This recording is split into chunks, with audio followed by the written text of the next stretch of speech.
Assalomu alaykum hurmatli obunachilar. Agar sizda oshxona bilan mehmonxonada o'tiradigan zalda o'rtasini ajratishda yoki oshxonadan chiqadigan hidlarni bartaraf qilishda muammo bo'ladigan bo'lsa, bizga murojaat qilaverasizlar. Mana bizda ushbu hoji amakimiz bizga shunday taklif bilan keldi. O'g'lim oshxona bilan o'tiradigan mehmonxona zalini ajratib berdik. Mana amakimiz salabiga binoan surmali ish qilib berdik. Yig'iladi. Ikkala yonga ham yig'ilaveradi mana.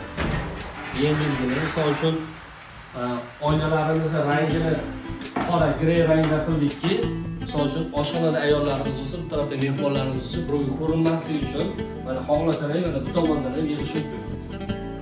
Ba'zida agar kimga xuddi shunaqa loft eshiklar, surmali eshiklar kerak bo'lsa, murojaat qilasizlar.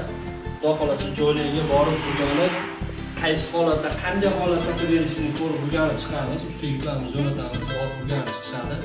Sizlar talablaringizga mos qilib, qanday xohlasalar shu joyda beramiz. Sizlar xonadoningizga ham yarashaveradi. Dilshod aka, Hoji aka, qanday ishlar qo'ysangiz bo'laveradi. Mana ko'ring. Dilshod aka siz so'ragan o'sha eshik mana. Faqat sizga tushuntirib beraman deb qo'ydim mana. Haqiqiy holat. Sizga ham yarashaveradi. Dilshod aka, zakaz qilsangiz bo'ldi aka. Shuni kutyapman xolos.